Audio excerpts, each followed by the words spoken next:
Hi ಹಾಲ್ ಎಲ್ಲರೂ ಹೇಗಿದ್ದೀರಾ? I hope ಎಲ್ಲರೂ ಚೆನ್ನಾಗಿದ್ದೀರಾ ಅಂತ ಅನ್ಕೋತೀನಿ. ಇದು ವೆನ್ಸ್ಡೇ ಮಿನಿ ವ್ಲಾಗ್. ಇವತ್ತು ಒಂದು ಸಿಂಪಲ್ ಆಗಿ ಅವರೆಕಾಳು ಬಾತ್ ಮಾಡ್ಕೋತಾ ಇದ್ದೀನಿ. ಅದು ಹೇಗೆ ಮಾಡೋದು ಅಂತ ನೋಡೋಣ. ಮೊದಲು ಒಂದು ಪ್ಯಾನಿಗೆ ಆಲೂಗಡ್ಡೆ ಫ್ರೈ ಮಾಡ್ಕೋತಾ ಇದ್ದೀನಿ. ಉಪ್ಪು, ಖಾರದ ಪುಡಿ ಹಾಗೆ ಸ್ವಲ್ಪ ಎಣ್ಣೆ ಹಾಕೊಂಡು ನಂತರ ಮಿಕ್ಸಿ ಜಾರ್ಗೆ ಪುದೀನ ಸೊಪ್ಪು, ಕೊತ್ತಂಬರಿ ಸೊಪ್ಪು, ಶುಂಠಿ, ಬೆಳ್ಳುಳ್ಳಿ, 2 ಹಸಿಮೆಣಸಿನಕಾಯಿ ಹಾಗೆ ಸ್ವಲ್ಪ ಕಾಯಿ ಹಾಕೋತಾ ಇದ್ದೀನಿ. ಮಿಕ್ಸಿ ಮಾಡ್ಕೋತಾ ಇದ್ದೀನಿ. ನಂತರ ಕುಕ್ಕರ್ಗೆ 2 ಸ್ಪೂನ್ ತುಪ್ಪ, 1 ಸ್ಪೂನ್ ಎಣ್ಣೆ, ಸ್ವಲ್ಪ ಸಾಸಿವೆ, ಈರುಳ್ಳಿ, ಕರಿಬೇವು, ಸ್ಪೈಸಸ್ ಏನಿದೆ ಎಲ್ಲ ಸ್ಪೈಸಸ್ ಹಾಕ್ಕೊಂಡು ನಂತರ ಟೊಮೊಟೊ ಹಾಕ್ಕೊಂಡು ಅದು ಸ್ವಲ್ಪ ಚೆನ್ನಾಗಿ ಬೆಂದ ಮೇಲೆ ಏನು ಮಿಕ್ಸಿ ಜಾರ್ ಮಾಡ್ಕೊಂಡಿರ್ತೀವಲ್ಲ ಆ ಪೇಸ್ಟ್ ಹಾಕ್ಕೊಂಡು ಅದಕ್ಕೆ ಸ್ವಲ್ಪ ನೀರು ಹಾಕ್ಕೊಂಡು ಎಣ್ಣೆ ಬಿಡೋವರೆಗೂ ಅದನ್ನು ಫ್ರೈ ಮಾಡ್ಕೊಳ್ಳಿ. ನಂತರ ಅವರೆಕಾಳು ಹಾಕ್ಕೊಳ್ಳಿ. ಸೊ 3 ಲೋಟ ಅಕ್ಕಿಗೆ 6 ಲೋಟ ನೀರು ಹಾಕೋತಾ ಇದ್ದೀನಿ. ಕೊನೆಯಲ್ಲಿ ಉಪ್ಪು.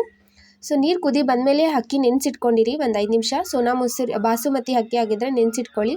ಸೊ ಲಾಸ್ಟಲ್ಲಿ ಕುದಿ ಬಂದಮೇಲೆ ಅಕ್ಕಿ ಹಾಕಿ 2 ವಿಷಲ್ ಕೂಗಿಸ್ಕೊಂಡ್ರೆ ಸೊ ಅವರೆಕಾಳು ಬಾತ್ ರೆಡಿ ಆಯಿತು. ಐ ಹೋಪ್ ಈ ವಿಡಿಯೋ ಇಷ್ಟ ಆಗುತ್ತೆ ಅಂತ ಅಂದ್ಕೊಂಡಿದ್ದೀನಿ. ಇಷ್ಟ ಆದರೆ ಖಂಡಿತ ಲೈಕ್ ಮಾಡಿ, ಶೇರ್ ಮಾಡಿ, ಸಬ್ಸ್ಕ್ರೈಬ್ ಆಗೋದನ್ನು ಮರಿಬೇಡಿ. Thank you all.